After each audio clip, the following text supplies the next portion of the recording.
All right, so just before we go into the next topic, just want to make sure I'm hitting a few high points of things. So, in buying, one of the closing documents we did not talk about, we talked about the basic conveyancing documents. When you're buying rental property, obviously there are leases. I'm not talking about, well, it could apply if you're buying a house with one tenant, or an office building with 50 tenants, or to a lesser extent, a warehouse with 300 tenants. And I say lesser extent because the more tenants and the more variation of tenants, the less this is required in transactions. But there's something called an estoppel letter that is required, where the seller has to provide to the buyer as part of the closing package a letter from each tenant setting forth the nature of their tenancy, how many years are on the lease, do they have options to renew, when is the rent paid, are the security deposits paid, all of these things. It's very important because there's no other way to confirm it. Yes? Can you spell that word for me, please? Estoppel? Yeah. Yes, of course. E-S-T-O-P-P-E-L. Where it stops in the middle. And the concept of estoppel, I may have mentioned it before, the concept of estoppel is you're making a statement and you cannot then go and deny that you made the statement. I have the right to rely upon your statement in changing my legal position. So as a buyer, I'm buying this rental property because I'm getting a letter from a tenant who says, I have a security deposit of $5,000 on this property. So, I can't then, 3 months later, the tenant can't come back to me and say, oh, by the way, I really meant $7,500. Nope, can't do it. So, because I bought the property relying upon that statement. Okay? That's what that is. That's how you verify that what you're getting, you know, who's in there. It's a third-party statement from the tenant, and it happens, yeah, and it's important. You can't get that information from the public records. There's no registry. You can't rely on the broker's statement. Yes, please. When you were talking about it earlier, you were talking in terms of like the bank payoff.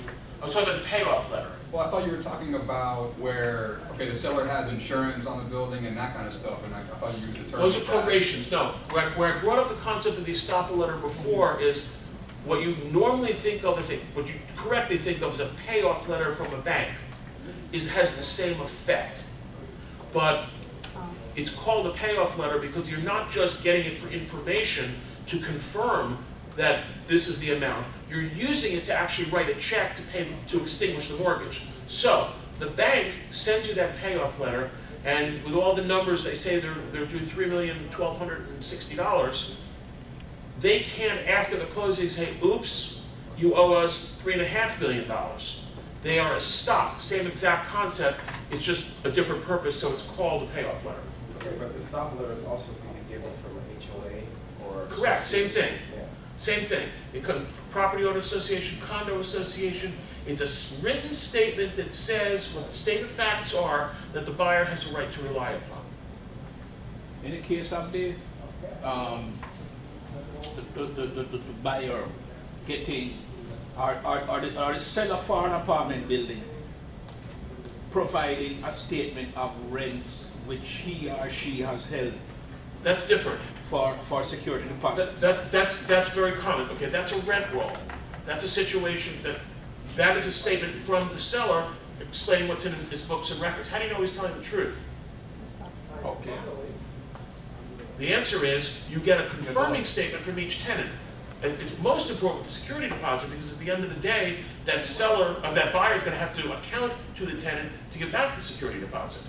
So that's important. And in one particular state, I know of, even if the previous seller, the previous owner, the previous landlord never transferred or even never collected or cannot account for the security deposit, the new landlord is responsible for it. Okay, that's unusual. Even if it never It's transferred. unusual, it's not fair. That's why it's unusual. But sometimes, look, there are some laws that are there to protect the little guy, in that case the tenant. And I don't understand that.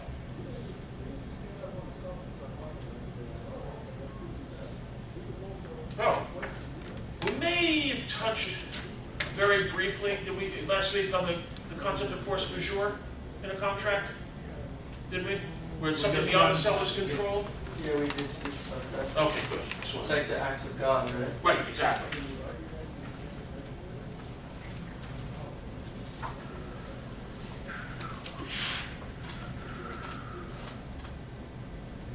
Okay. Let's move on to paying for the property, loans. Talk about different kinds of loans and how they work. And I'm going to try not to put you all to sleep by going through the loan documents in any great detail. But if you are so inclined and you have a screw loose, I did upload, I think successfully, a set of commercial loan documents that'll give you a flavor for how involved they are. I'm in the middle of trying to post something right now, which is a refinance. It's a certain type of loan that I'll talk about in a minute. The loan agreement, one document, is 112 pages long. And trust me, it is no fun. So, the most, got that stuff up there? Good. Okay, the most common types of loans you're going to find in financing of real estate is a bank loan. Not much to that, okay? Bank makes a mortgage. You know, bank loans the money and borrows the money, that's their business. But sometimes you can find private equity loans. Private equity loans can come from all kinds of sources. They can come from the local guy that's got a lot of money that doesn't like earning 2% in the marketplace. Sometimes you may have heard, especially in the types of transactions I'm hearing about from some of you guys, the hard money lender, which is a type of, I'm not going to characterize it, which is a type of investor who has cash that wants to take risks that banks are not willing to take and is willing to do so for an extended rate of return. There is a correlation, and you may have heard this in financing courses, a correlation between risk and return. So if you are risk adverse and all you want to do is put your money into an interest-bearing account at the bank, you're going to get 0.5%, maybe if you're lucky. But if you're the hard money lender and you're willing to take the risk that the person you're lending the money to isn't going to pay, and you're going to have to enforce your rights, but you want to be helpful and you want to do it, you're going to make 16%. Well, you got to be careful. There's usury. We'll get to that. You can't go over the state-regulated limits, which is 18% up to 500,000, with very few exceptions. 25% above that. What I know some guys are doing is that they don't look at your interest rate. Do me a favor. Save the side stories if you don't mind, because I want to get through the materials. And I don't mean to cut you off, but let's stay on topic. So, private equity can also be at the much larger end of the spectrum, the situation where you have, I don't want to use hedge fund, it's got a bad connotation, but you have Wall Street investors with lots of money that they're out there looking for business opportunities because they don't want the 2% either. They invest in the properties and they could do a blended rate where there's some interest rate involved, but they're also taking a piece of the equity, so that if the property increases in value, they get some of it. I was just involved in a deal, it was a business purchase, but I was representing the landlord because they were transferring the lease, and it was a chain of businesses, I think they were body shops, and they were being sold to a private equity firm which was going to invest a lot of money into the business so that it could expand regionally and go from 12 to 30, for example. Private money coming along, private equity. Most mortgages in real estate you're going to find are secured by real estate. Well, all mortgages are secured by real estate. Most loans are secured by real estate. But in some sophisticated development deals, you'll find what's called a mezzanine lender. A mezzanine lender is somebody who, you all know what a mezzanine is in a building? Where it's not the first floor, it's not the second floor, it's kind of in the middle. So what the mezzanine lender does is he comes in and replaces the equity because the developer doesn't want to come out of pocket for the differential between what he's getting for the mortgage money and what he's got to, because the bank will only lend him 70%, let's say, on the first mortgage to develop, and he needs another 20% because he only wants to put 10% in. So the mezzanine lender is usually a private equity type of lender who comes in, and instead of getting a mortgage on the real estate, he in effect gets a mortgage on the ownership entity. So the borrower, the developer, whoever is doing the project, actually pledges his ownership interest in the entity to this mezz lender. The mezzanine lender is in a different position than a mortgage banker because he doesn't have to foreclose. He's got documents, and if you don't pay him, he just fills out a couple pieces of paper, he takes possession of the collateral, and you're done. There's no court case. There's, of course, if they're going to fight, there will be a court case, but you don't have to foreclose. You don't have to worry about redemption rights, any of the things that go with foreclosing a mortgage. Securitized financing. That's the beast I'm in the middle of right now. What this is, they're typically, I mean, the one I'm working on is $20 million, which securitized financing is a relatively small loan. It's for stable property where the lender knows that this cash flow is going to keep coming. It's originated by certain types of mortgage lenders, and then it is put into a pool, and the pool is turned into Wall Street paper. You hear CMBS, anybody know that designation? That's what kind of led the crisis in 2008, because mortgages were being bundled, good ones and bad ones, and then when the bad ones went bad, the whole pool fell. That's securitized financing. All the mortgages are put together and they are created into a security which is then sold on Wall Street. And that $20 million loan, we were just having this argument the other day, this $20 million loan is probably going to be part of an $800 million, $900 million pool of mortgages, and that's what gets sold. And the reason that discussion came up was that there are special financial reporting requirements in this 112-page loan document if the loan were as much as 10% or 20% of the total pool. And of course the client was then put at ease that no, the pool is much bigger and you don't have to worry about that. Bonds. Everybody know what bonds are? Regular bonds, like in the investment bonds? Okay? It's a debt instrument that is sold by, in this case, what I'm talking about is usually municipalities. So the town of Davie wants to build a new park, or City of Fort Lauderdale, this is going to be real, the City of Fort Lauderdale wants to replace their sewer system for $20 million, $20 billion, whatever the number is going to be, to keep them from breaking and spewing sewage all over the streets. Where are they going to get the money? They don't have it sitting. Despite what you hear when people talk about economics, they really can't print it. So they have to go borrow the money. So what happens is they create a bond issue, a municipal bond issue. The cities, counties, states have borrowing power, and they can go out and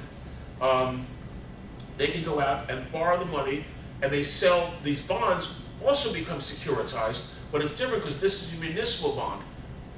You may have heard tax-free bonds. Maybe you've heard people talk about, I own a portfolio of tax-free bonds. That's when there was a better rate. So these municipal bonds are exempt from federal income tax. The interest is exempt. That's how the cities are able to do it at a slightly lower interest rate. People with a lot of income and taxable income and wealth will buy these as an investment to reduce their tax bites. Do you know the return that they give, the interest? It used to be in the 5% range. But if you look at the market today, because everything is so cheap, if you see old bonds that have been out there, yeah, they're in the 4 or 5% range. But anything being issued new is much lower than that. Now they're long money, which means they're, so you've heard yield curves. I'm sure you guys have had that in the finance course come up as well, where depending upon the length of time the debt is, there's different types of interest rates for 5 years, 10 years, 15 years, 30 years. Bonds are always long. They're always like 30-year bonds or 20-year bonds or something like that. So the interest rates don't fluctuate as much as the short-term rates, but they do fluctuate some. So they're sold on the investment market, but they're used to pay for municipal improvements, and of course they're tax-free. Purchase money. A purchase money mortgage, when you normally hear about it, the most common use of the phrase is mortgage that is written back to the seller of property. or as you might have heard in the street parlance, I'm going to hold paper. And that's just a situation where the seller is willing to take the risk. He's going to take a certain amount of cash, and he's going to take the payments from the buyer. It is risky because the buyers don't always pay. It's hard to get the, you start the foreclosure. I've seen buyers trash the place. They file bankruptcy. They delay it. You usually will see these problems in residential, and I mean, it's done because sometimes it's the only way to sell property. Sometimes there are some sellers that say, look, we're back to the investment model again. If you buy my investment property from me, I'm going to take the cash and I'm going to go earn 2%. I want you to pay me 7%, and I'll hold the paper, and you don't have to deal with the banks. And so people do it. I will tell you, in my career, I have very, very few clients that I know that have done that and been happy at the end of the day. For one reason or another, something goes wrong, and they're not typically happy. Purchase money, is that what it says? Purchase money, wait, I want to make sure that I make that definition clear.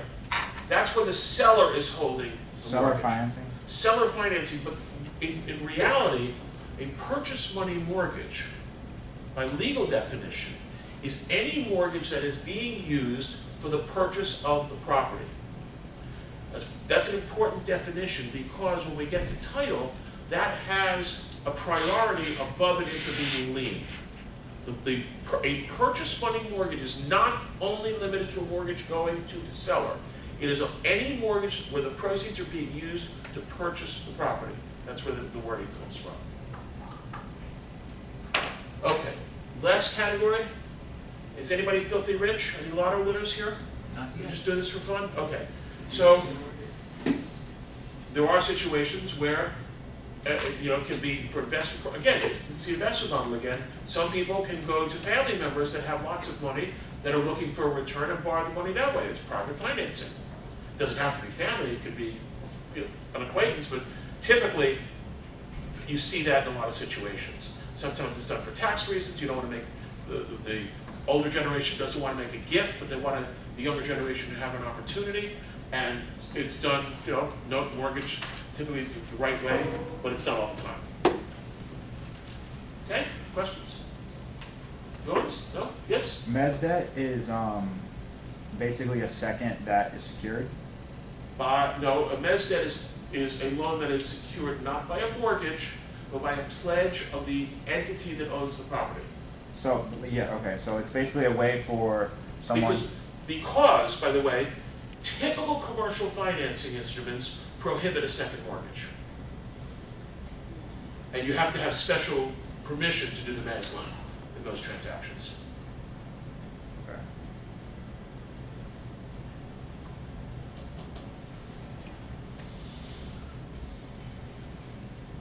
These should be fairly easy, the loan terms. Not hard, again, this is more finance stuff with different kinds of loan terms. Fixed rate mortgage, that's easy. Rate's fixed. That's not going to take a whole lot of rate damage. Floating rate mortgage. Rate floats. How often does it float? It depends on the terms, but typically a floating rate mortgage, you'll see, is based on prime rate. Now, again, everything is a little topsy-turvy nowadays with the interest rate environment, but there's two components to any of these floating rates. Whether it's a floating, a 5-year, a 10-year, they're all based upon the same thing, an index and a spread. The index could be prime rate, and there's a definition. It's typically, it could be defined, it's actually published like in the Wall Street Journal. They'll say what they call prime rate. But it is defined typically as the rate that a bank is willing to lend to its most creditworthy customers. Some fanciful words along those lines. Which section are we? Because I'm having a little problem seeing it. But that's Loan term. Loan terms. What section is it? Must be B. B? So the top at the top. Okay. Like I said, I'm sorry, I didn't intend to publish this last week, so, and you'll have you do now have access to it, so you can review this, but I have it up here so you can see it. I might be able to make it bigger if that's helpful. Yeah, wish me luck. Somehow, I thought I saw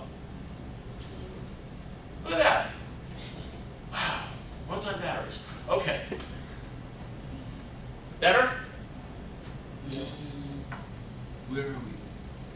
Still in the same place. I just made the print bigger.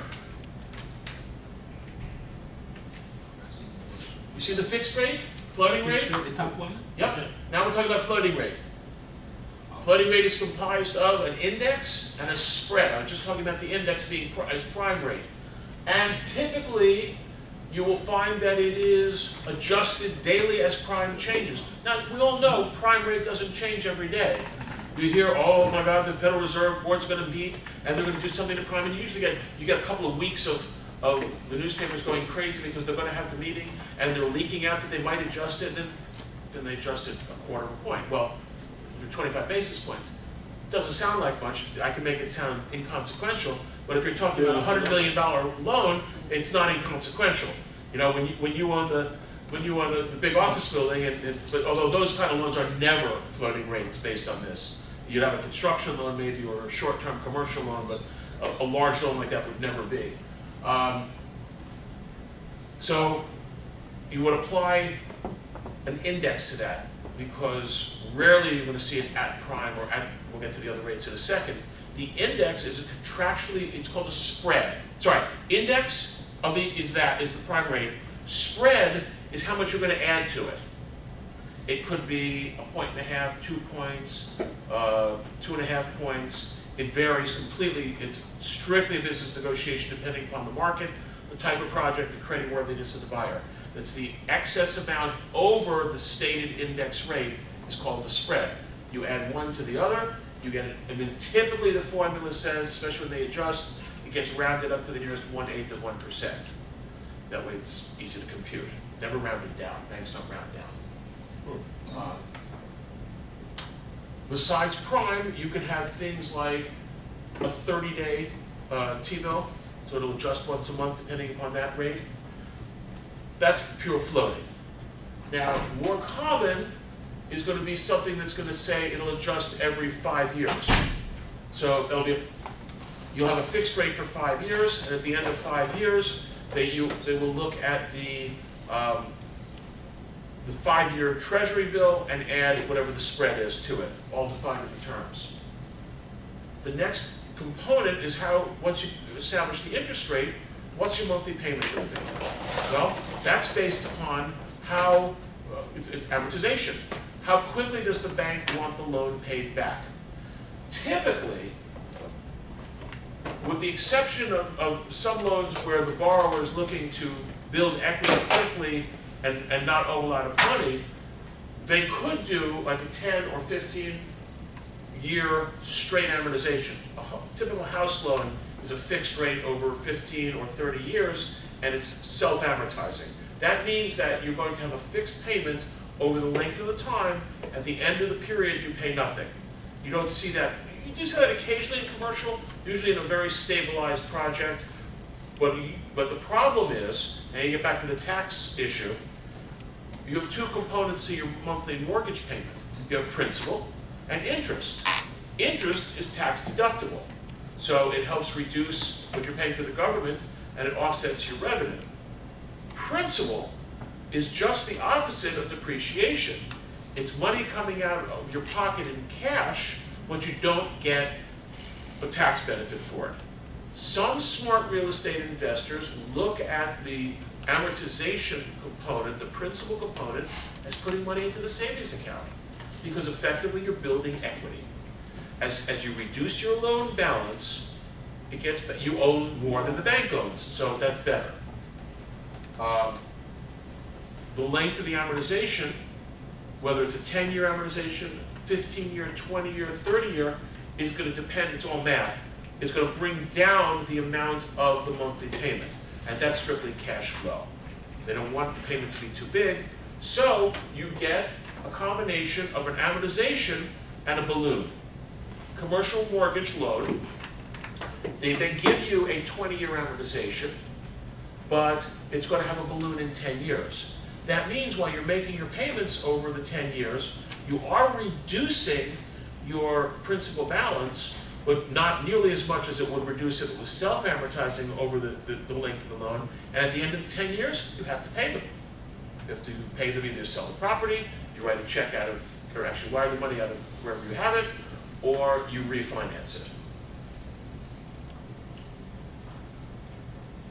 Due on sale provision. Anybody know what that is? I think we touched on it very briefly last week. Really easy words. So if you sell the property and there's a mortgage on it, you have to pay it. The bank has made a contract with you. They have looked at your credit, they've looked at your payment history, they've looked at your operating skills, and they don't want you to turn around and let somebody else take advantage of that loan. So loans have a provision that if you sell the property, transfer it, lease it for more than X number of years without their approval, they can call the loan. It becomes due, as in due and payable upon a sale. I have I'm wondering if this example is the due on sale. When I bought my first property, it was my first time buyer. I got like a $10,000. Grant. I don't know. It's not. It was kind of like a loan, I guess. What'd you get? So it's kind of like a loan. I don't know. I got $10,000 towards my deposit, but when I refinanced, it didn't transfer over. Like that $10,000 that was given to me for the deposit the first time was then put in, like it went back to the bank, and that $10,000 went into the new loan. Would that be a due on sale? Or No. That's a special program, and there was probably a condition to the program that you had to keep everything status quo for a minimum amount of time, and you chose not to do that. So you had to give it back. It's usually a SHIP program where if they tell you you have a 10-year, you can't refinance or sell within a 10-year program. Well, there are so many different programs that have those kind of restrictions, but no, that is not a due on sale. Due on sale is very simple. If you have if you sell the mortgage or transfer the property without the bank's permission, the mortgage has to be paid off. Due. It's due and payable on sale. The words are, those words are not complicated. Okay? It's just as if it basically as if it came to the end of the maturity. All right. Anybody know what a guarantee is? Do we know? Yes. So, but you know what the word is, but do you know what it does? It forces the borrower to make the payment, because it's not just a corporation which is on the hook, it's also the personal. Okay, you are correct. That is the legal effect of it. So what it is, if you look at any promissory note, the very top of every promissory note, again, I'm not going to make you look at loan documents, the very top of every promissory note has very simple language. I promise to pay. Real easy. Again, I guarantee you, if you look at the big stuff, it's much longer than that. But that's the Fannie Mae note, the one that you would typically sign to buy a house, says that right at the top. For value received, I promise to pay. Well, if it's an entity that is buying the property, as is in most cases in commercial transactions, so it's a limited liability company, a corporation, a limited partnership, anything like that, and all they own is the property, even though they are signing the promissory note that says I promise to pay, it's only the promise of the entity. And the entity only has the property. There may or may not be equity in the property, or there may be other issues. So the bank then says, as a condition to this loan to this entity, we want, and the typical rule is anybody that owns 20% or more of the entity has to sign another piece of paper that says, I also promise to pay. If the borrower doesn't pay, I'm going to pay. And it's a lot more complicated than that. But that's what it is. So it says 20% or more. That is not legal. That is a typical bank requirement.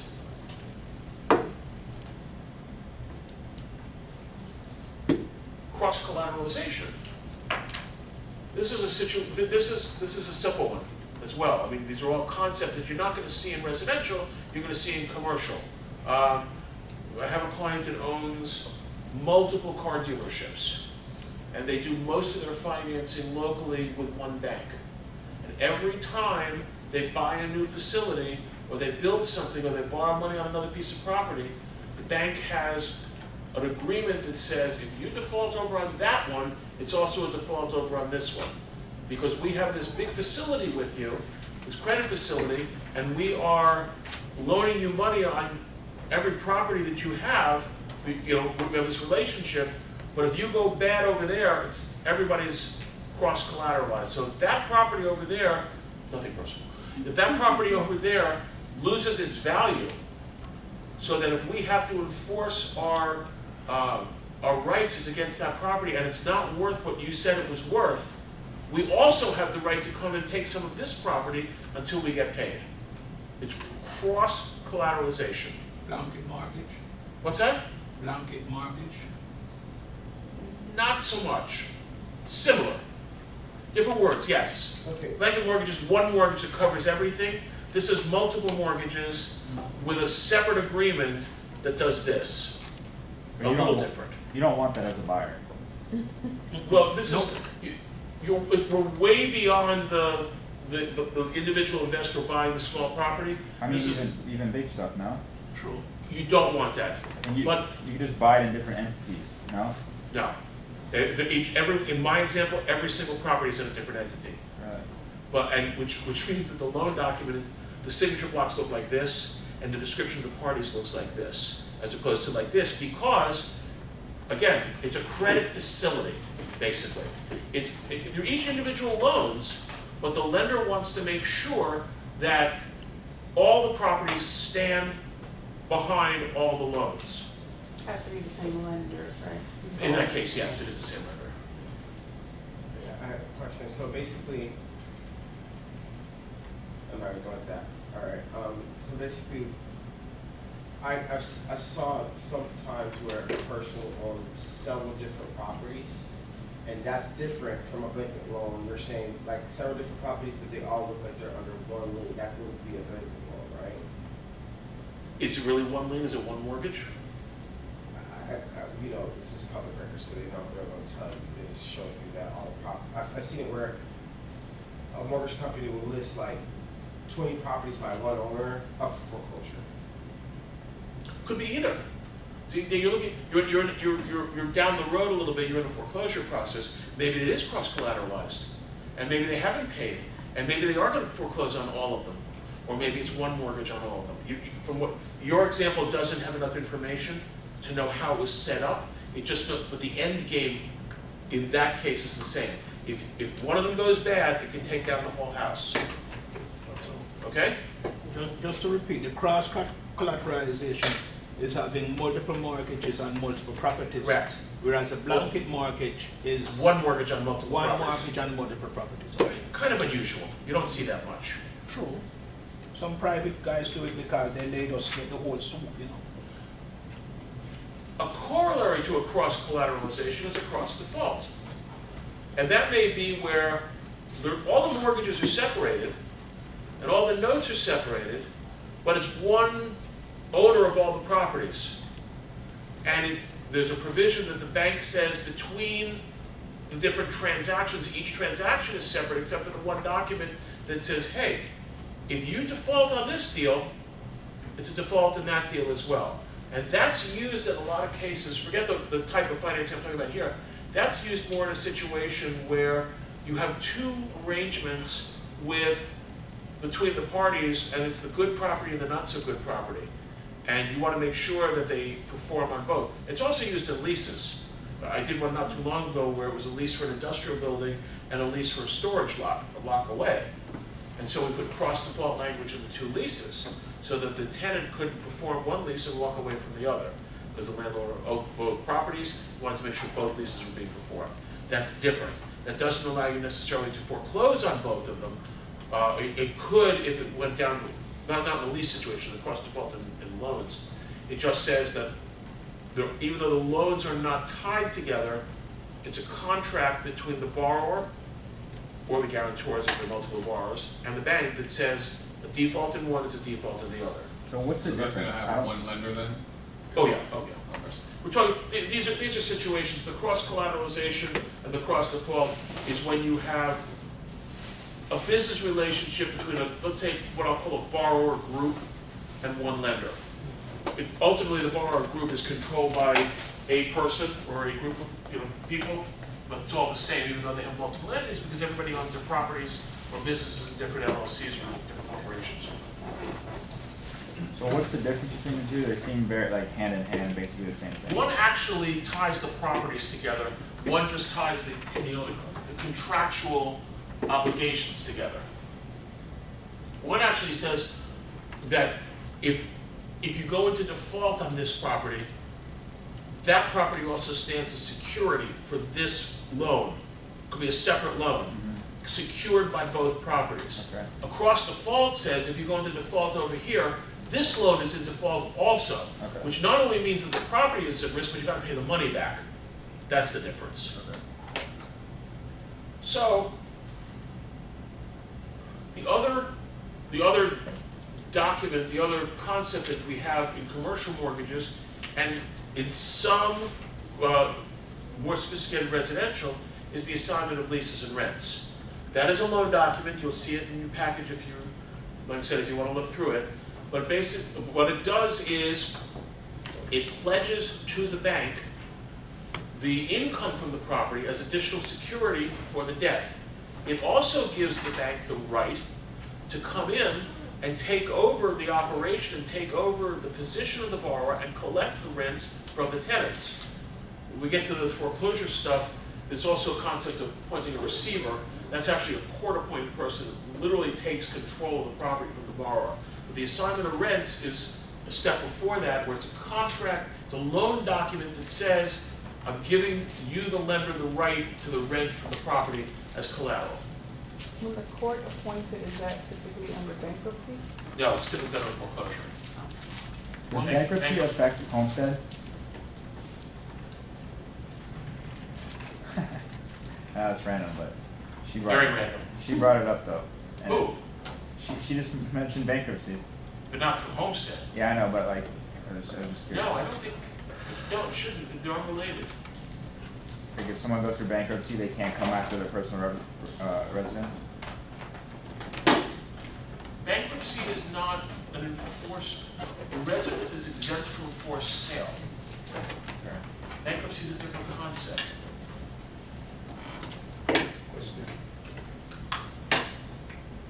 Okay. Let's talk about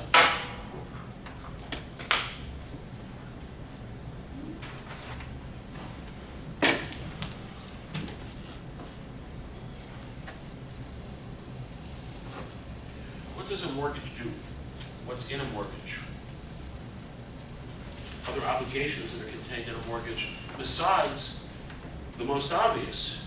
What's the most obvious? Repayment of the loan. There you go. It's the first one on the list. Securing the debt. That's the main thing.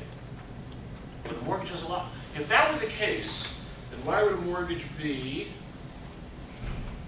16 pages? It's a house mortgage.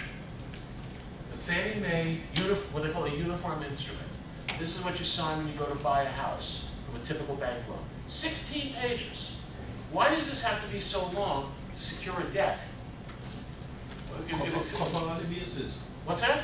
Cover every possible situation. That's a good legal definition. I like that. You want to give me some basis? You wanna know if the person if they run into a situation where they can work out a mortgage. You wanna get into the situation where if they just decide to walk away, if there's multiple properties involved, if there's heirs to the estate, etc., etc., etc.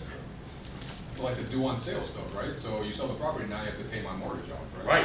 Right. Or you transfer the property from your personal name to a corporate name, triggering the due on sale clause. That's one of the things you wanna cover. It's like, the legal term would be something in remedies, right? You would lay out the requirements or whatever of the mortgage, and then the remedies if that's breached.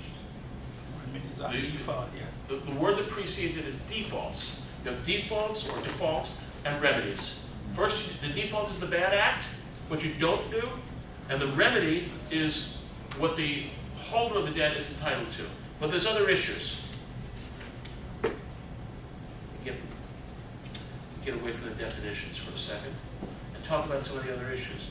So, By in boy addition, recourse. what's that? I'm sorry. Yeah, that's your note and your guarantee. So, in addition to in a typical mortgage, and it gets more sophisticated in commercial than in residential, but it's more than just building. It's the land and building, obviously, but it's also, I mean, again, the language in a house mortgage is relatively simple. With all improvements, fixtures, appurtenances, easements, in the house it's relatively simple, that you're not going to take your furniture in a house mortgage. In a commercial situation, there's going to be a much greater definition of what's being encumbered by the mortgage, and it's going to include all the personal property, all the fixtures that are attached to the real estate. Fixtures are attached to the real estate, as like In-ground swimming pool. yeah, not so much. I mean, that's there. You can't. That's just part. That's more part of the land, actually. But a fixture would be like the air conditioning equipment is attached. It's part of it. Not things that you can pick up and carry away. There's a separate document called a security agreement for that. But there are other obligations.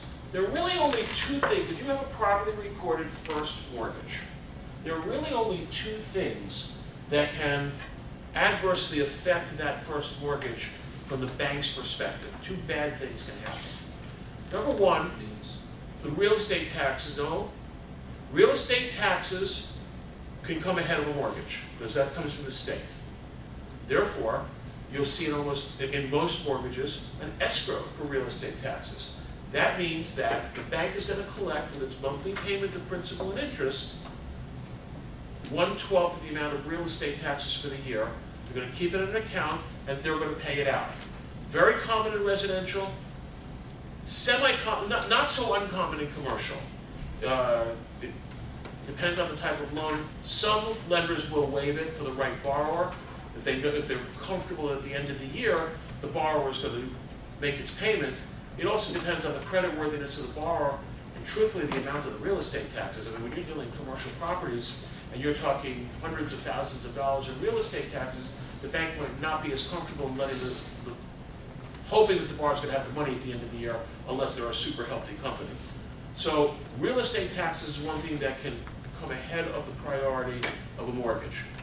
The other problem is if you have a mortgage that's on the land and the building can burn down, or more likely here in South Florida, blow away. So the other thing that the bank insists upon having is insurance. There's also flood insurance, which is rising water. But any type of casualty, besides fire, it could be fire, anything. But again, typically fire and windstorm, which are separate coverages. So you will find covenants in the mortgage that require the borrower to maintain proper insurances, and they're always listed as to what they are. They have to be satisfactory to the bank, and they have to also be escrowed. Well, not always, but again, same economic analysis where they're escrowed. The arguments come up, like some of the middle one right now, commercial property, $20 million loan, securitized financing, and we're arguing over the windstorm deductible. Now, even on your homes, you realize that when you go and get hurricane insurance or windstorm insurance, they are requiring a 5% deductible for the most part, because the insurers were going broke, but they were claiming they were going broke. They were paying out a lot of money every time a hurricane came through. And some of the big insurers stopped writing homeowners property insurance in Florida, although they're perfectly content to come and still make a profit off your car insurance, but they won't come and take the risk with the homeowners insurance. So now they create subsidiaries that'll come and sell sort of crappy homeowners insurance to make up for it. Windstorm is sold separately. So there's a huge deductible on windstorm. The banks are unhappy about it, especially when you're dealing with banks that are based up north and lawyers that are in North Carolina, and they're, why are you arguing about insurance? Well, we can't get it. So the argument, I was on a 2-hour conference call over this 112-page loan document yesterday, and my client, who's the borrower, is discussing with the lender ad nauseum these insurance requirements because all the lenders people have to do is check off the box. You know, we require, and that's what we require for closing. Well, you can't get it. You can't get a $100 deductible on windstorm insurance, like a normal deductible or $1,000 deductible.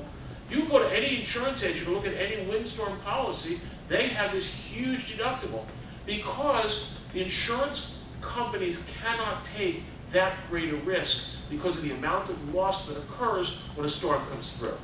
And they're saying that you, the property owner, have to bear that 5% of the risk. Otherwise, they go broke.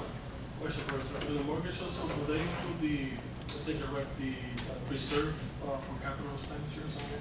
Okay, so that's in a loan agreement, which I will talk about. That's another provision. Yes, don't let me forget that one. So that's a good one. That's not in the mortgage itself.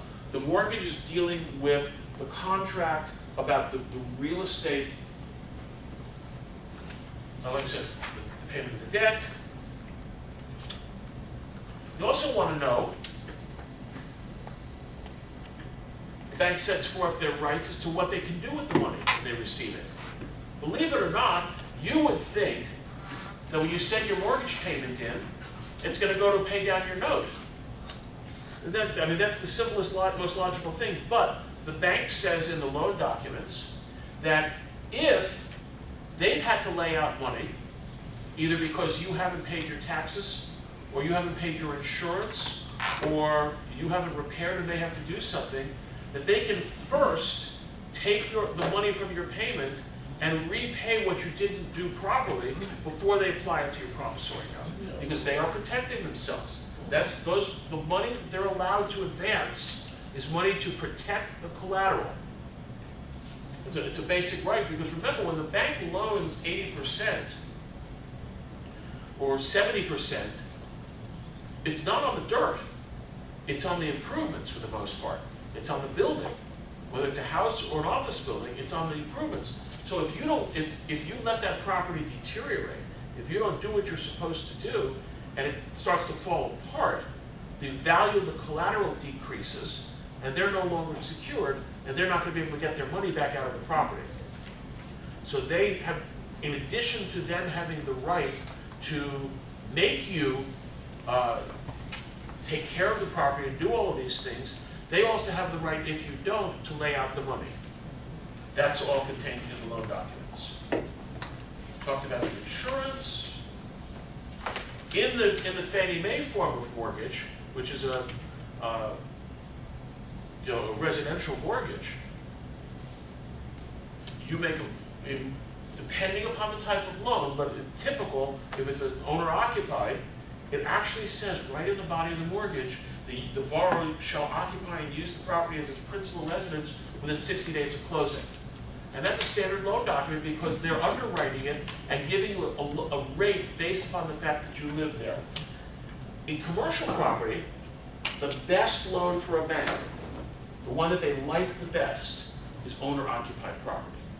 That's a situation where you have a business, an operating business, whatever it is your business is you're selling, could be manufacturing, could be a car dealership, could be a professional organization, law firm, accounting firm, could be a medical practice. If you own your building and you occupy, that's the equivalent of owner-occupied for a house for them. You get the best rates because they know you're operating your business there and you're going to take the best care there. As soon as you start doing other things with the property, the rates go up a little bit and there's more risk factors to them. There's always a relationship in lending and in anything else in life, truthfully, between risk and return. The more risk, the more you're entitled to get for it. That's why you get more for owning a piece of real estate or a shopping center than you do for having money in a CD in the bank.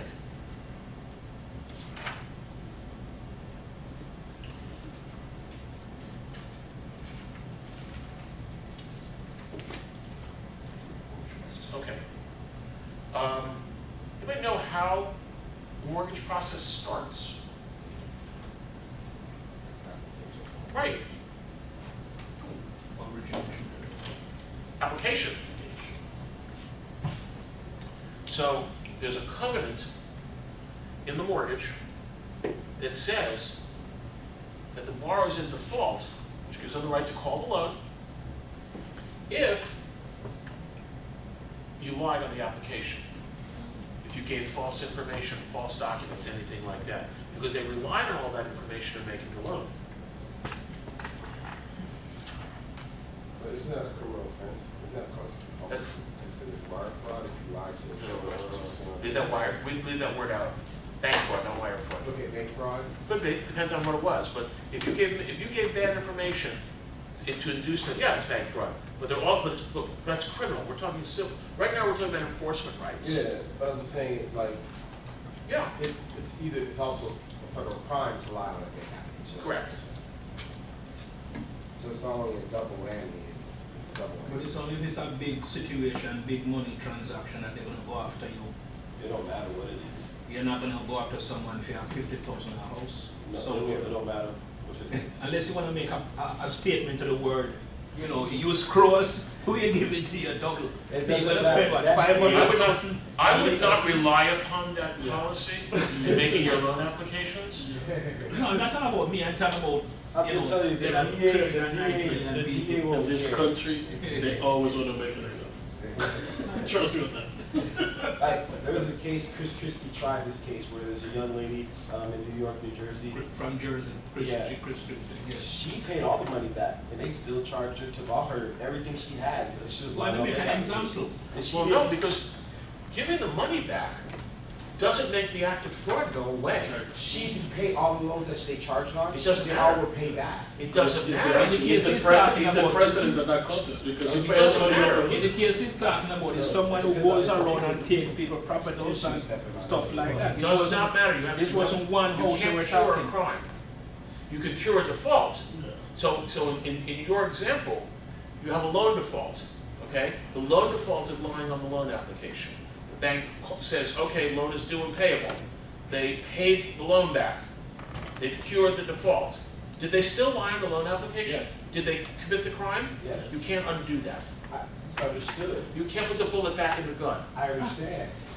But what they do let you do in the Fannie Mae mortgage, and in most mortgages, is once you're in default, and they call the loan, they do give you a contractual right in this to come back and pay whatever you owe, whatever you failed to pay, and make it all better. They don't have to waive their rights. It says it's very clear, you know, but they do give you the right to, it's called reinstate. Anytime that you've done something wrong and they accelerate the loan and they call the loan, you have the right to reinstate it, which means you can come and make the back payments, bring it back to where it's supposed to be. Where are we in Where are we on The the blank page, the last page, the page after the 5? last page. Various obligations inside a mortgage. Actually, it's really, the mortgage secures more than the payment. The mortgage secures all those obligations. Because I want to talk about recourse versus non-recourse. Thank you for pushing me back to the outline because it's a good thing. Recourse is really simple. That's where you sign your name and you agree to pay. That's as easy as it is. I promise to pay. The big loans, I don't know, it doesn't make that much sense when you think about it, but the big loans are business loans. They're not necessarily like you're going to go and buy your house. So for certain types of loans on certain types of property, like the securitized loans or insurance company loans and things like that, which are for big stabilized properties, there's no recourse back to the borrower to pay the debt back, typically. It's called non-recourse. You're not signing your name. You're not signing a regular guarantee that says if the borrower can't pay, the project fails, you've got to pay. Does the non-recourse? Those are important words. Recourse versus non-recourse. Non-recourse means recourse, you go back. You go back against something. So you can't, this is a contractual thing where the bank says, I'm not going to come back against the borrower. Except, next topic, bad boy recourse. And that's an industry term. If the parties who are operating the project, and they sign it's actually a bad boy it's a limited recourse guarantee. In the industry, it's called a bad boy guarantee. They commit fraud, they steal the tenant money, they steal the insurance proceeds, they do bad acts, and it's, lists and lists and lists of it. If they do one of those bad acts, all of a sudden it's not non-recourse anymore. Then the bank can come and say, hey, you lied, you did this, you stole, now you gotta pay us back. That's one exception to the non-recourse, where you have personal obligation. The other one that is an almost, and I didn't point it out in the Fannie Mae mortgage because it really isn't an issue with the house, but there was another place where invariably you're going to get the guarantors to sign personally, and that's in the environmental indemnification. You all know what hazardous materials are? It's typically a problem in manufacturing. It's a problem to some degree in medical. Certainly if you're operating a car dealership or a gas station or anything like that, where you're dealing with petroleum products or hazardous chemicals, it's a situation where the bank is at risk, because if the property is contaminated, sometimes it can be contaminated so severely that it costs more than the amount of the mortgage to clean it up. One possibility. The other possibility is if the bank were to foreclose on the property while it were contaminated because the borrower has not taken the action to remediate it, then whoever's in title can get stuck with the responsibility and the liability to do the cleanup. I've seen banks actually walk away from collateral and go sue the people personally because they didn't want to take title to the collateral. I think it was a marina, and there had been a gas spill. And if you own it, you own it. That means if you go into title, you become responsible for the environmental issues. So the only way to protect themselves in a non-recourse loan is a separate document that says if there's an environmental contamination, the individual owners sign personally that they will be responsible for either the cost of the cleanup or the debt. Why would a bank sign a non-recourse loan? Because in certain, okay, why would you use non-recourse? Non-recourse loans usually would be used for what's called stabilized projects. So you have an office building that's full. It's downtown Fort Lauderdale. It's 30 stories tall. It's full of quality tenants, and it's been that way for years. So there's no turnover, or even if there's turnover, there's waiting list of tenants. no, but it's a good property. Yeah. Okay, and so there's very little risk to the bank because the bank knows if one tenant moves out, another tenant's going to come in. And the property is not risky because we know it's an established property. That is, and it cash flows. For lenders, that's low risk, and the lender knows that's going to be a long-term loan, which prevents prepayment. I don't know why I don't have this in this part. Maybe I have this set for another thing in the loan documents. I want to get into securitization and defeasance and things like that. I would check my notes in a minute, but in that situation, they reach a contract between the borrower and the lender that says, this loan's going to be here for 20 years. We're going to give you a great interest rate. The interest rate is going to be fixed for a portion of the 20 years or all of the 20 years. In exchange, you can't pay it back. You're not allowed to prepay it because they're going to take it and securitize it. Or, if it's an insurance company, the economics of an insurance company are, they know they have so many policies in their portfolio. And based upon the way their portfolio was written, and based upon their tables and their actuarial things, they statistically know how many people are going to die each year for so many years that they're insured, and how much money they're going to have to pay out. So they have investments, and they're the ones that own, the big insurance companies own the mortgages and or the properties of these gigantic projects and office buildings and things because of the cash flow. Because what they're doing is they're having that money invested to know that so much money is going to come in each year to give them enough money to pay out the insurance policies. It's all economics. It's all a business model. In exchange, though, they have to say to you, we can't take this money back. Same thing with the bond market. If you were on the other side, the non-mortgage side of the bond market, and you go out and you buy a bond as an investment, you're buying a contract that says that they're going to borrow the money from you basically, or you're investing in the money, and they're going to pay you interest for the next 10 years. And if you're content to keep that, they have to keep that contract in effect. That's called non-callable. In order for that to work, they have to be able to take that money and have it earn money. So they're going to turn around and they're going to loan the money out, which also cannot be payable, prepayable, because they're not allowed to pay it back to the bondholder. Okay? Everybody following?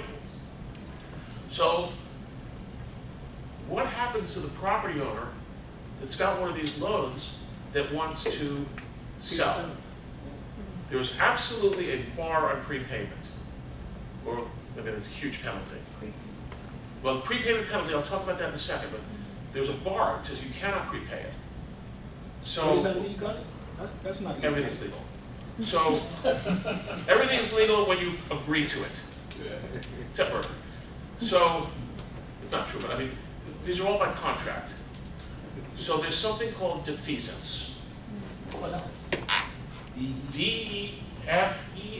D-E-F-E-A-S-A-N-C-E. Can't hold me to this. I don't have the spell check working in my head. Okay. That's when the amount owed is put into a bond and paid over some period of Say it time. again? That's when the amount owed is put into some type of bond and is paid over the same period of time that it's. Very good. Excellent. Where'd you get that? I learned that last semester. Good. So, okay. So what happens is the loan documents provide that you have this collateral, this beautiful office building, and you want to sell this beautiful office building, but we've agreed to have this investment vehicle in place for a fixed amount of time. So in order to release this office building from the mortgage, you have to take the money and you have to buy treasury bills of an equivalent duration, and you have to buy enough of them to match the yield. That's a problem as the rates fluctuate, because if the interest rate on the treasury bills has come down, that means you have to buy more treasury bills in order to match the cash flow, which is what the contract calls for. So you may have a $20 million loan you're trying to defease, and it may cost you $25 million to do the T-bills. So there's a huge defeasance cost. In fact, the deal I did last week, I don't quite remember what the number was in the closing statement. It was a $20 million hotel purchase. I'm not sure exactly how much was being paid off. It was somewhere between the 15 and the 20 being paid off by the seller, and there was $1 million defeasance number in there as part of the payoff because of the rate fluctuation. But that's what they had to do. In fact, the closing got postponed. My client wanted to close in like the end of November. The closing got postponed into January because the mortgage wouldn't allow the defeasance except in certain, the seller's mortgage, except for certain time periods. That sounds really complicated and convoluted. Sounds to me like only Warren Buffett would, pick up something like that. Because to me, I would make it certain more simple, 30-year amortized 10-year term or 5-year term. Stay in But that you have market. to come back. You have to come back to the same lender and make it keep the money coming. That's why 15 people were on a 2-hour conference call yesterday. Because yes, I agree with you. You don't need any loan documents that are 112 pages long. You don't need that many people talking at themselves for that long. I agree with everything you just said. The problem is bankers in a typical, normal bank environment don't want to tie their money up $20 million non-recourse for 10 years using the simple method. It just doesn't They work. don't want to do this simple method. Okay. It's all a question of I'm market. showing personal guarantee, Nope. refinance, Nope. No, you're in a different. You're in a completely different world than all those. And those are good things you're talking about. I don't disagree with anything. It's like I had clients. real estate investors, nice people that came down from Montreal in the, I don't know, the late 70s, and they were very successful. I think what they did, from my observation, is they took the map of Broward County at the time, and they looked for blank spots, and they bought them. So, blank spots. What are they? What are they? There wasn't anything built, land, Okay. not too far out, well, like Tamarack, say for example, that kind of neighborhood, but areas, I don't want to get too specific. So they were very, very smart. And so the man and his brother bought this land all over the place, and then his next generation came in and they started building on the land. So first they were partnership, and then the builders went off and they did much better on their own. So we had a closing one time, and we were going, they done a land acquisition loan. Don't worry about it, it's up here behind the podium. They did a land acquisition loan, and they were converting it to a construction loan, modifying the loan. And they came in, as I was representing Mr. Barton, they came in with literally a file like this of loan documents to go through to do this, to change this over. And the man looked at the stack and he said, "We used to borrow money like this from the Bank of Nova Scotia for our projects with 3 pieces of paper, a note, a mortgage, and a closing statement." And his son looked at him and said, "Dad, that's true, but then we lost our tails and started to walk upright." I'm quoting, true story. And unfortunately, and I can't tell you names because you all know them right away. So, but super nice people. Unfortunately, the father's gone, but it's true. It used to be very simple to do all these transactions. And it was. It was whether it was a floating rate or a fixed rate, it was much simpler. But you know what got to it? Lawyers. True. So and there were so many games being played over the years with the financing, whether it's the bank, what you're calling bank fraud, or creativity in financing, or whatever it was, and the banks were losing money. You know, back in 2008, 2009, when we had the crash, they were writing loans down. So it was a concept of mark-to-market. It was a concept where you may owe $10 million, but the bank looked and said, this property is worth $7 million. We don't want this property back. We will reduce your loan. If you continue to perform and you keep the property and you don't make us foreclose, we will reduce your loan balance from $10 million to $7 million. We'll reduce your interest rate. We'll make it so you can pay. You continue your project. Okay? Mark to market. What happened? Whose $3 million was that went poof? Investors. Somebody's money went poof. And you don't really know where it went, but it literally, it vanished.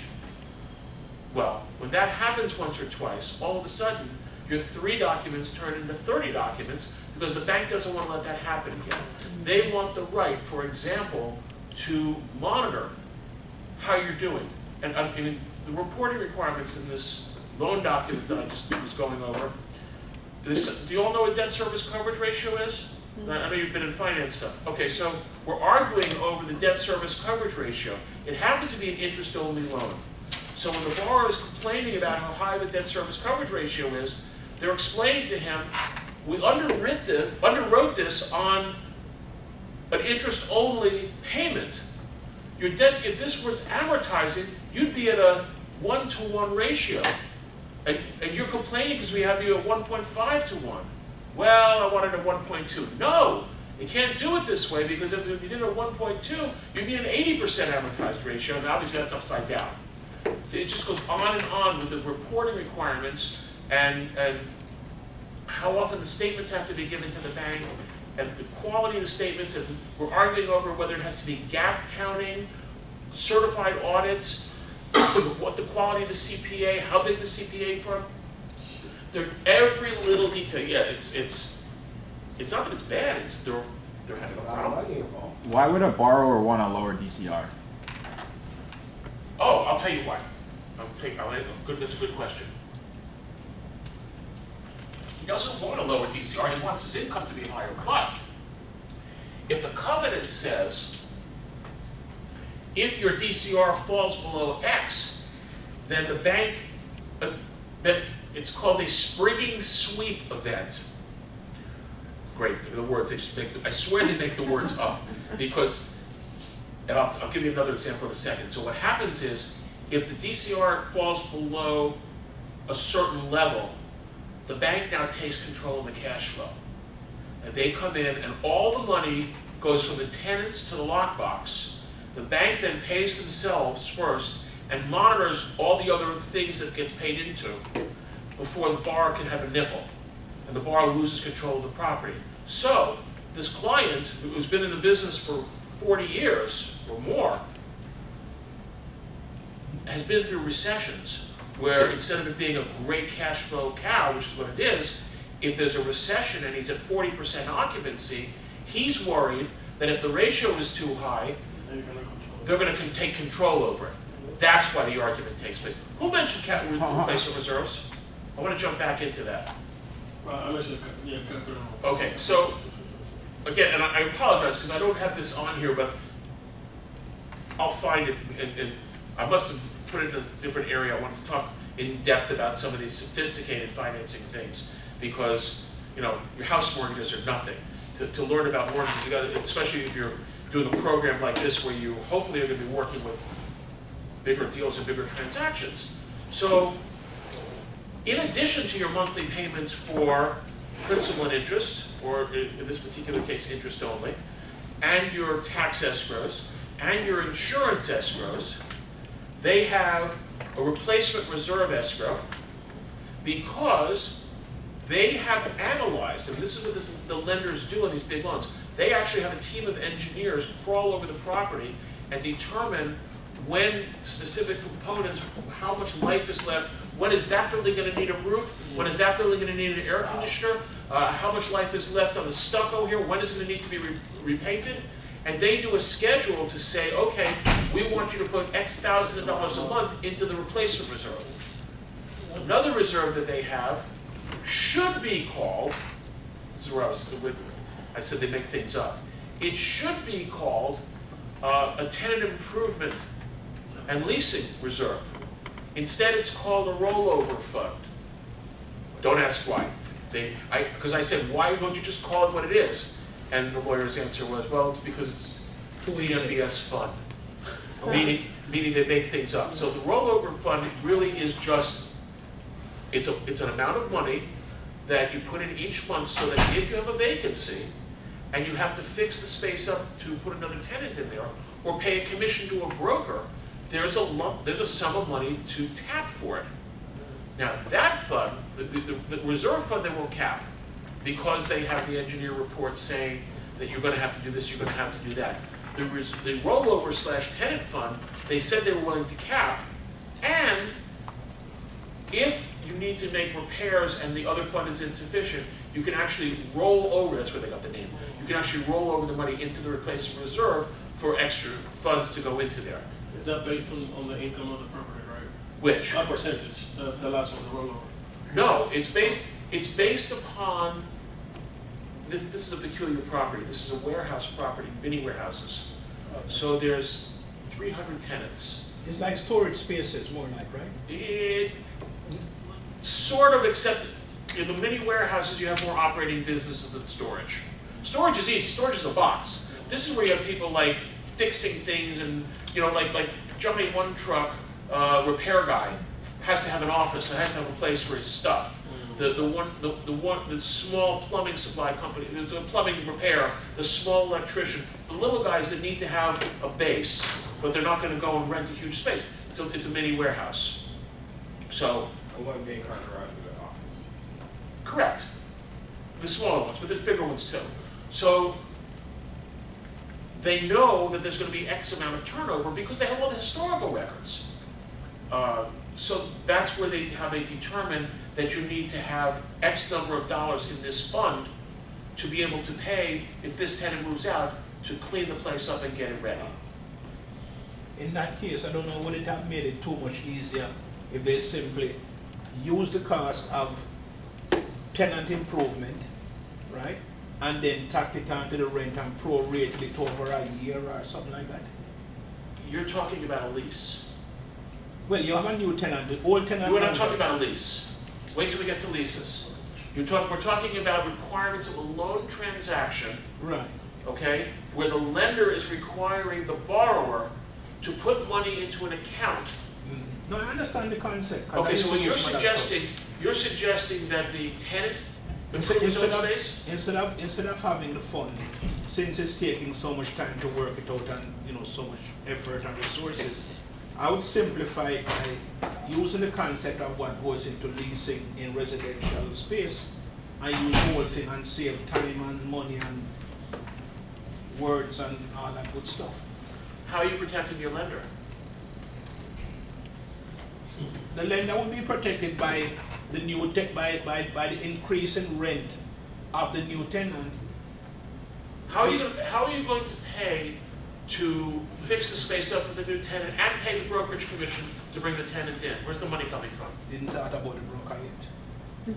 It's both. Where's the cash flow gonna come from? You have reserves, Where's the reserves gonna come from? You take from Peter to pay Paul, you take from the reserve fund to fix that and. The whole concept is we're creating a reserve fund for that purpose. The bank is requiring it. Now, I'm going to tell you something amusing that I heard in the course of all this. The client, who I said he's a long-time real estate operator, the client said, there's so much paperwork involved to make an application to the servicer to make a disbursement out of this fund that they just pay the cost out of pocket because they have enough revenue and enough cash. He said, we can't be bothered with that. That's why there's a cap on that fund. So if they don't come and ask for the money, then the fund is never depleted. It's just too much, it's just a pain for them.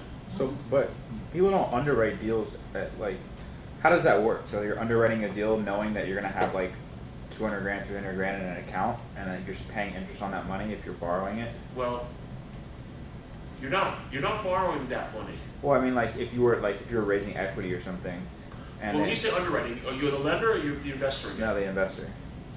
You can't look at it that way. This is not an investment discussion. Okay. This is strictly, we're focusing on the loan right now. And the loan requirements and the lender's analysis, because they want to make sure that in case, they're not relying on my particular client and his reputation and what he does in his business practices. They are relying on their standards that say that according to their engineer's report, he has to spend $200,000 a year in general maintenance and repairs to keep the property in good condition so that it's leasable, and that he also has to spend $30,000 to replace tenants whose leases are coming due during that year and pay brokerage commissions to get new tenants in there. And so their analysis, we're only talking about this from the lender's perspective.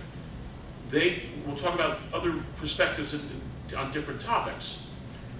They're just analyzing what they have determined the project is going to need.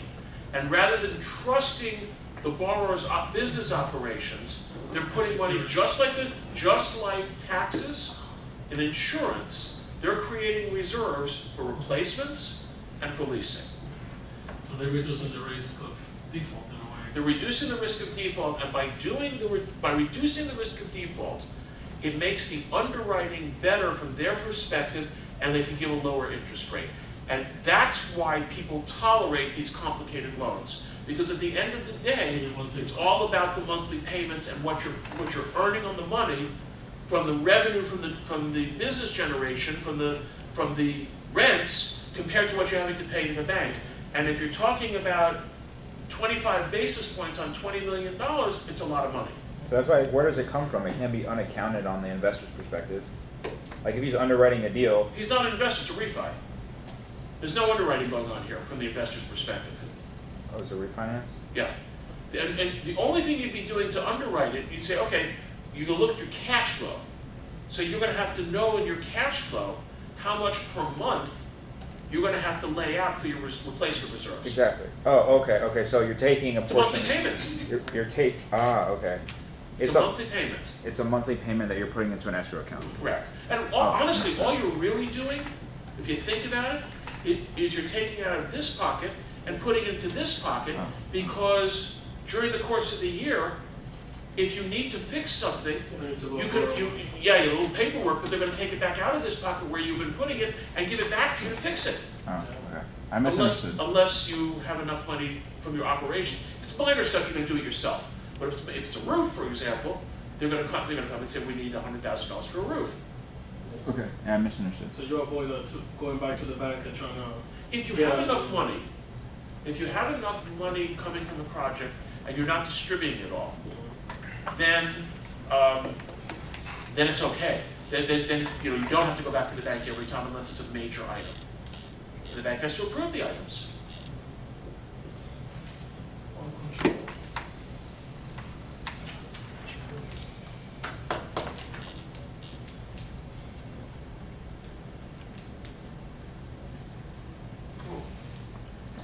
In that particular case, those would be items which would be wear and tear items as compared to something that would be covered by insurance. Yes. Because That's insurance a whole different category. Insurance only pays for things that occur by a casualty. Or as my tax professor said when I was in law school, firestorm or shipwreck. Firestorm or shipwreck. Yes, because that's what the Internal Revenue Code defines as a casualty. Firestorm or shipwreck? Yes. And if you look, this guy was a great professor, but every time he referred to it, even if you were talking about an office building, he always referred to firestorm or shipwreck because he thought that was funny. But shipwreck, we're not wrecking ships anymore, right? So that was. Well, I don't know. You been on the Edmund Fitzgerald lately? Who? The Edmund Fitzgerald, do you know that song? No. No? No. So I figured it's a cruise ship, right? Oh no. It's an old song. I think this incident occurred in the 1970s. I think that's about the age of the song. So the Edmund Fitzgerald was an ore ship on Lake Superior, and they would mine the ore in, I want to say Wisconsin or somewhere, Michigan, and they would take it by ship to Detroit, Chicago, wherever, where go to a refinery and turn it to steel. Well, they were out on the lake, and you don't think of this as happening on a lake, but apparently in the Great Lakes it does. And a big winter storm came up, and the ship sank. Shipwreck. Killed all the crew, unfortunately, and of course they lost their ore. So there's your shipwreck.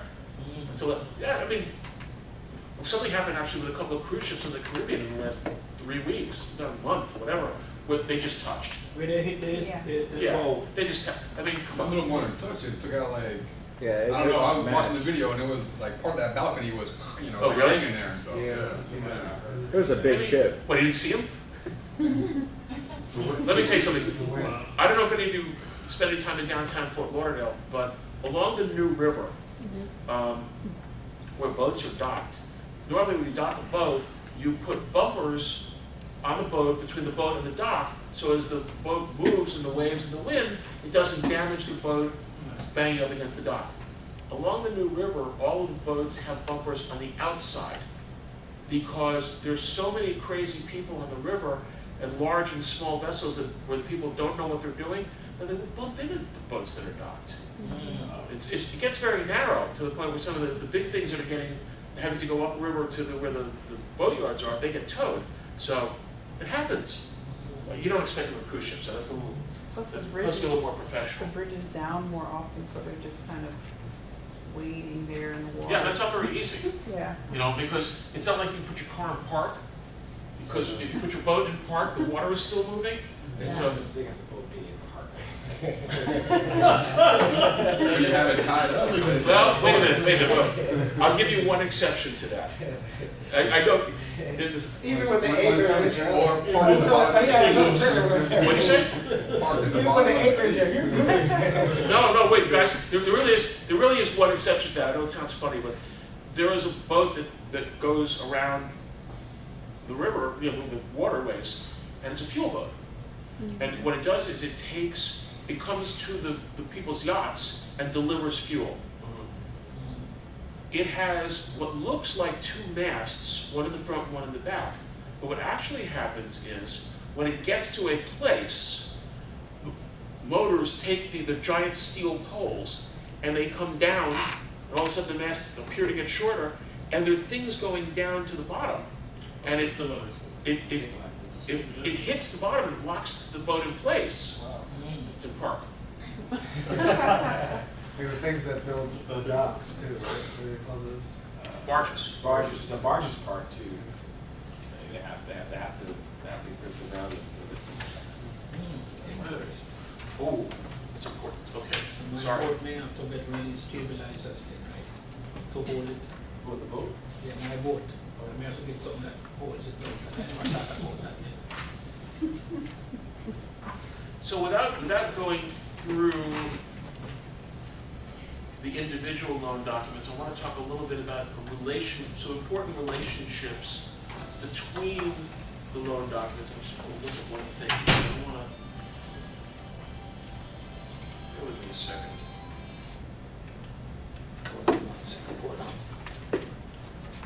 I want to make sure that I'm not jumping ahead too far. Sorry.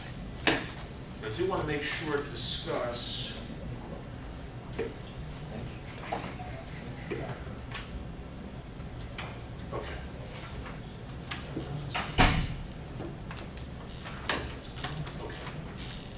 Thank you for the indulgence. So a lot of what we're talking about are very practical, and it's real. I mean, it deals with sophisticated financing, but to get a little bit more basic in some of the legal concepts, because that's what we are supposed to be working on, is the relationship of the loan documents to each other. At the core, at the heart of every transaction, is the document that I said is the most simple. It's the I promise to pay, it's the promissory note. And that is basically the foundation of the entire loan package, of the legal structure. You can't have a mortgage.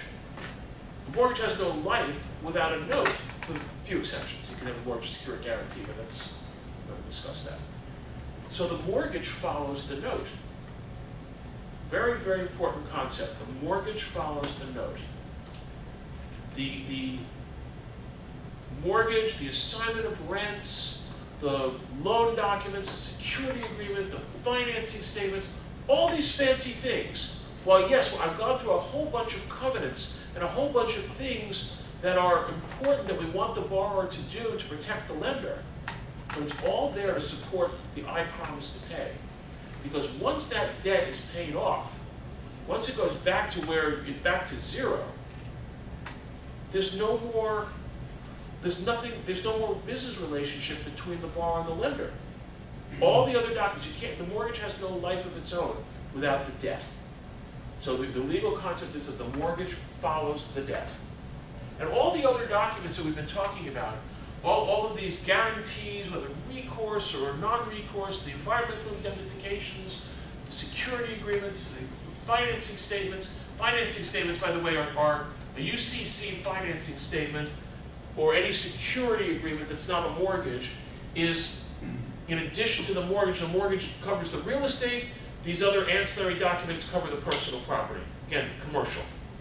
I know we've been talking a little bit about residential because that's where you have the most exposure maybe, but in commercial, you want everything. You know, it's important because the debt is repaid through the operation of a business, whether the business is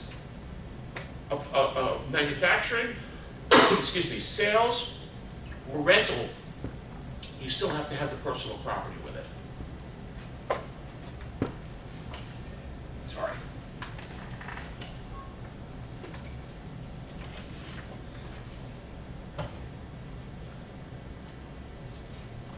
Anybody know how the bank first decides if the collateral is something that is worthwhile? Appraisal? Right. BPO? I guess. What? BPO? No, not to really support the loan. Too big. So appraisal? Appraisal. So the appraisal is actually okay, you all know what appraisal is, a professional independent evaluation, taking into account various factors like replacement cost, comparable sales, and Rent rolls. Commercial property growth. income, correct, okay, sorry. So is that based on like a market cap rate for commercial? Yes, Okay. but that varies based upon the type of project, obviously. Yeah, of course. That.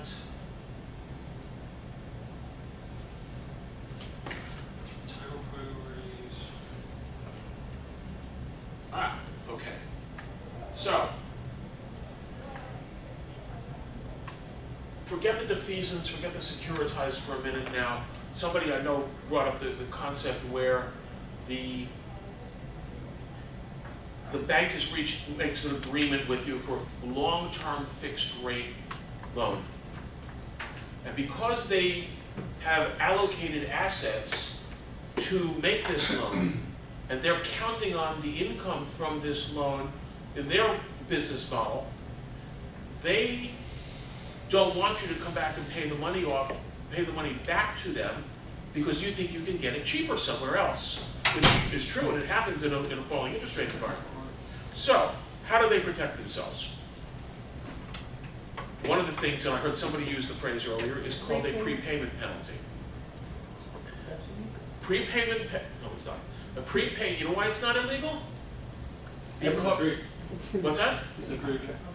That's one thing. It's also not subject to usury. You know why? No. You're not obligated to pay it. What? You're not obligated to prepay the loan. It's your choice.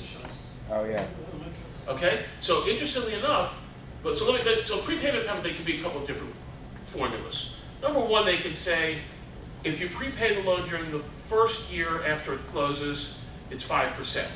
Second year, 3%. Third year, 2%. Fourth year, 1%, and after 5 years, you could prepay it. And could be a 5-year loan, 10-year loan, but that's the typical step down. More sophisticated is a yield maintenance formula, which is what you see in the bigger things. Yield maintenance formula is exactly what it says. We are earning X dollars on your loan, your interest rate is this, and if you, this is not going to go anywhere for the next few years, but if you give us the money back, and we can turn around and reinvest the money, and we can't make as much as we're loaning to you. Let's say you had a 7% mortgage, and now the interest rate is such that the mortgages are 5%. So they can't go and loan it out at 7 and get all you do is 5.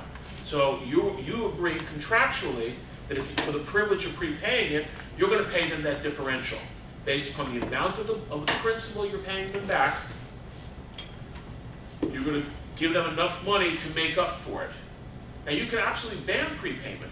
You can say, you can't say you can't prepay it at all, but you can say, let's say I offer you a 1-year loan, and you agree to pay me 10% because it's a risky loan. You want to buy something, but we'll make a deal. I can make a contract with you that if you come back to me in 6 months and want to give me my money back, you still have to pay me the equivalent of 1 year's interest on the amount of the loan. I've seen that, yeah. Okay? That's a prepayment penalty. But that's in private transaction, private financing. You've seen it in private transactions. Right, but not in bank financing. It's possible, you can see all kinds of things. It all depends upon the business terms. It's not restricted. It's not normal, but it's in bank financing, but it's not restricted either. The bank financing, you're more going to see either the yield maintenance or the step-down prepayment penalty. The problem with the yield maintenance is just the opposite. If in today's world, if you've got a 5% loan, as interest rates, not when, interest rates start to rise again, then they can do better with the money.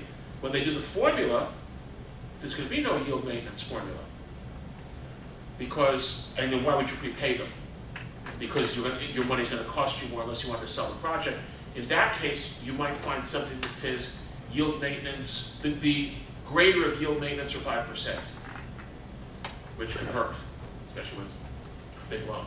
in cases where you have these new concepts I'm now hearing about, is that situations where maybe it might be only private financing or only, I'm gonna use the word, a sweetheart deal? No. Where they are very No, close? the answer to your question is no. Are you familiar with what's called hard money lending? Every day, yeah. Okay. That's where you're going to find more of those kinds of draconian prepayment penalties where people are discouraged to prepay because the guy's making a above market interest rate.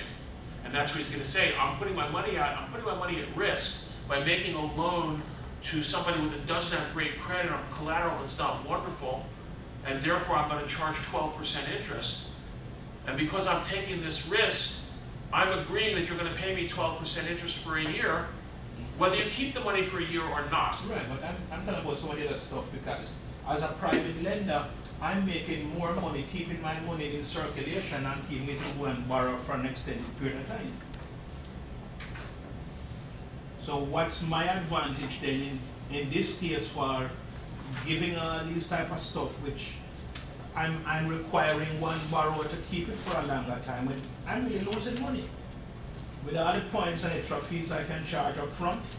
But now you're an originator. That's a difference.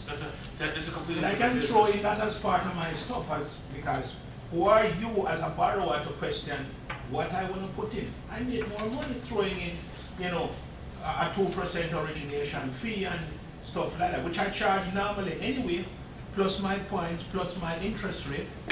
But if I have, all correct, but you know what? Tell me. If I come to you and you start quoting me all that nonsense, and I come over to another lender and he says, I don't want that, I'll make the loan on your terms.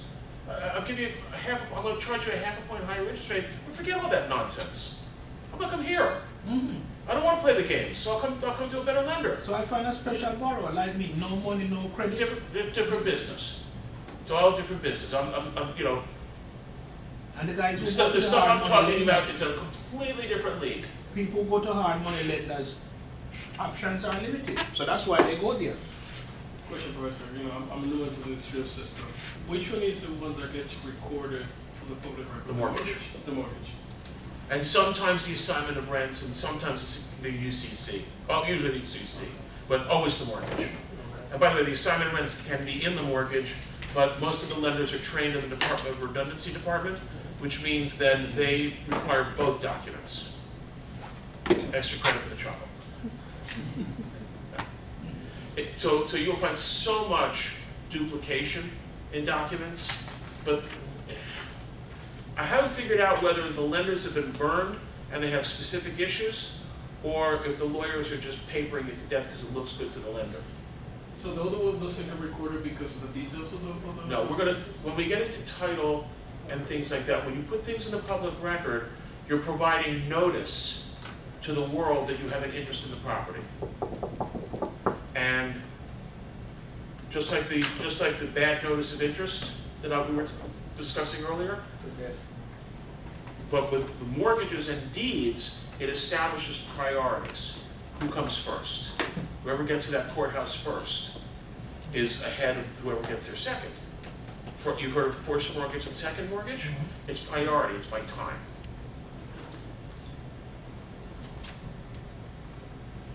Back to the notice of interest that you were just saying, what if you, like let's say someone's facing tax default and you want to buy the property and Like real estate taxes? yeah, and you decide as the investor to pay the taxes so it stops the foreclosure at tax deed sale, and you would obviously want some type of interest in that property to know that you didn't lose your money so that the sale can go through. Like let's say that you have a closing a month out and the tax deed sale is 15 days from the signing of the contract. Mm-hmm. You put a notice of interest and then pay the taxes.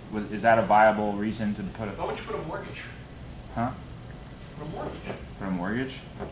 Why don't you just buy it right away? You that's a simple, I've got 3 different ways you can do this. He's got a simple answer, what you're closing on. Well, if it's closer, like if it's only like 2 days and like 2 or 3 days or 4 days and you can't in time. Okay, 2 days, 3 days. Or you're waiting for something, like it's a probate, or you're waiting for whatever it is, Okay. and the tax is tax. So First of all, why would you go to the tax sale and buy it there? You get it for less. Because you're dealing direct to seller, and you don't want to bid against other people. You just Okay, so you can record a mortgage, which gives you, you know, a lien right against the property, because you're basically making a loan. You are loaning the seller the money to pay the taxes. That's exactly what you're doing. But in the contract, essentially what you're doing is you're buying the property, and you're going to say, hey, I'm also going to pay your taxes. Like, I'm going to pay your taxes, your liens, and buy the property from you. We're not at closing, are we? Not yet, no. Okay, so what are you doing?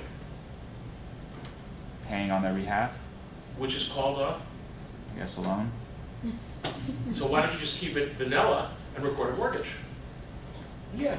With no. Now you're protected because now you don't have the slander of title issues. You have a recognizable document that everybody knows what it is and what it does and how it's dealt with. Mm-hmm. Your rights are set forth. If he doesn't pay, if he doesn't close with you and doesn't give you your money back, you have a separate right to foreclose the property. It's a small amount of money, so you're going to get paid back, but you're cleanly protected and no one else can come ahead of you. Beautiful answer. Let's keep it simple. To keep it simple.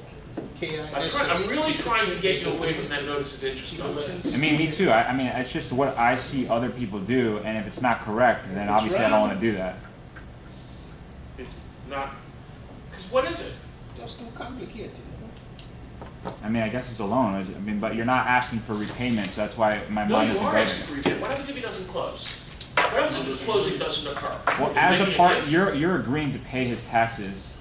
If the closing occurs. Yeah, Suppose something happens and the closing doesn't occur. you want your payment back. You want it back. It's a loan. Okay. It's a loan. You can describe this, you give me a great story, Mhm. but you've got this much gap until you're able to get to the last chapter of the book. Okay. You got to protect yourself for this period of time. That's why there's a mortgage. When you advance money for property you don't own, you're making a loan. You can add your interest in that and then record it. So you could put your 18% on top of it. Right. But you wouldn't charge interest on that. No, you want to. Not in that You want instance. that Wait a person minute. not be able I'll tell you what to you sell would with do. anybody else. In reality, what you would do is you would write the note so that if the closing occurs, you'll release the mortgage and he won't owe you any interest. If the closing does not occur, They will pay interest. then he's going to pay you interest. That's a good That's very good. That's really good. I've written many notes just on a regular loan. Let's say it's a family loan or just anything. Oh, I'm not going to charge him interest. What happens if he's in default? Yeah, I'm going to charge him interest then. Happens all the time. Also, in a promissory note, and maybe we should spend more time, not today, maybe we should spend more time on loan document specifics that, and maybe that's not a bad idea to discuss what happens in a promissory note, because there's a stated interest rate, and then there's a default rate. So that if you stop paying, or you don't do any of these things, then the interest rate increases from whatever your contract rate is to 29% absolutely not. credit card rate. Is this a credit card we're talking about? No, but we're charging this person. Good, you just committed usury. Okay, we And, take that the means, chances. and at that rate, you're going to get, you know what you're going to get back? Zero. But no, we're gonna have a clause that if it's deemed usurious, then we go to the maximum. I see it all the time. Then we go to the Yeah, but you're maximum 29%, you're pulling it out of the air. allowable. If you don't have the money to fight it, which is the reason that situation prevailed till today, But I'm not trying, I don't because want to do other that. people don't have the money to fight See, it, I'm just, so we go to court and. thank you. So. Let me describe the clause of the mortgage. I appreciate your creativity. We don't like that word. Creative. We don't like it. We don't like that level of creativity We now. don't like it any less. So in your basic note, what it's going to say is, unless somebody's around to object, it's going to say in the event of a default, the interest rate will increase to the highest rate permissible by law. That used to be the way, which is, as I said, is 18% up to 500,000, and then it goes to 25% beyond that. You can't go to 29 in a regular note. So then, because the interest rate environment has come so low, what you're typically seeing now in commercial deals is it'll increase by 5% over the stated rate, something like that, and that's enough of a hammer. So that's the default rate. So even when you don't, but if you're in your situation where you're doing them a favor and closing is coming up, you're going to go for the highest rate. You're going to go for the 18% because you really want to club them to close. For a clause like that be on the mortgage about if the property is used for another purpose that it was agreed. That's a lease concept, not a mortgage Not a concept.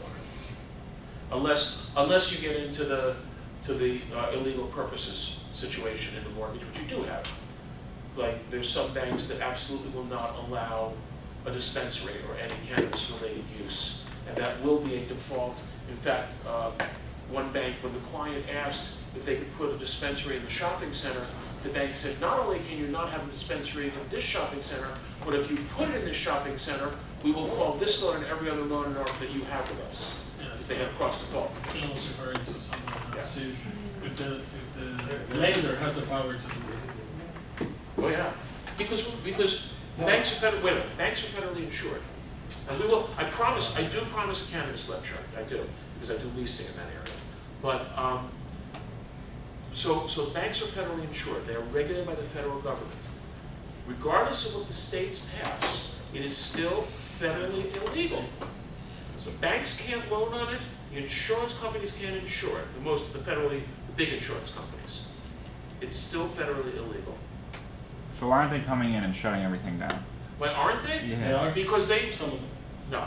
Well, it No. happened. Because, okay, so first of all, there was a period of time when one of the Attorney General's office issued something called the Cole Memorandum. And the Cole Memorandum said that if it was legal under state law, unless there were 5 or 6 factors, unless you violated one of these 5 or 6 factors, they were not going to enforce the federal statute in the states where it was legal under state law. They repealed that. The current administration, I don't know whether it was one of the attorney generals, The first one. I think so, he repealed it. And it freaked out everybody in the industry. Well, it turns out, I think it was Sessions, right? I couldn't think of the name for a second. It turns out that they have $0 allocated in the budget for enforcement. So everybody calmed down again. Meanwhile, there's legislation winding its way through to fix the banking issue and hopefully to fix what's known as 280E, which I may have touched on very briefly last The week. banking issue being that the money's not insured. Forget that shit. The banks can't touch it. The banks can't take the money. The banks Can't put it in. can't mortgage it. They can't be involved at all in any business. So what do I've seen they so do many- with it? What's that? What do they do with the money? Put them in safes. Right. Yeah, that's the big issue in the industry. That's It's a the huge biggest issue. issue in There is a California. company out west that's similar to PayPal, a private company that does private payments. And there may be some state chartered banks out west that are willing to take the risk. But for the most part, it's a real problem. And there's a huge tax problem. And that is that it is income subject to income tax, but you cannot deduct your operating expenses. You cannot deduct your rent, your administrative expenses, any of that Who stuff. wants to be in that business though? What's that? Who wants to be in the business of like not being Oh, able people that to? make $20,000 a week Exactly. But or a like, day.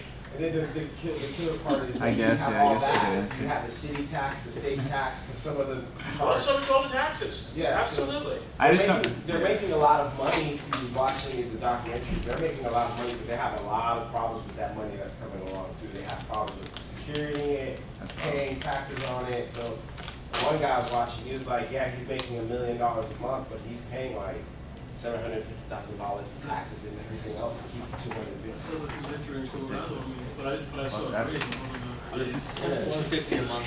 All right, Huh? 50 a month, I'll take that. Yeah, he's doing the headaches though. Social security. He's doing the headaches. He's like he's walking away with 250, but he's dealing with all the headaches. Okay. I hope I stayed on topic a little better today. I mean, I want it to be as interesting as possible for everybody, and I appreciate most of the questions that steer us off into side topics related. Some of them, I know some of you guys are asking for specifics related to things you're trying to do, and that's okay to a point. So forgive me if I get to a point where I say stop, so I can stay on topic, but I have to do that. But we'll keep going. See I now figured out the answer, so there's a stack of loan documents that's in there. If you have trouble sleeping, please read through them, but you should just flip through them to get an idea. It's my recollection serves me, it was a hotel construction loan. So that'll give you an idea. Construction loans have different components to it than just a regular loan, but it's something just to look at to get an idea. If you have questions about specifics, I don't want to take you line by line through the loan documents because I had the Fannie Mae one open and ran through it really quickly just to get a rough idea, give you a rough idea of other types of things that are in there. I'm trying to stay within staying on topic with all the legal things, keep it so that it's interesting and practical. All right? Thank you. All right.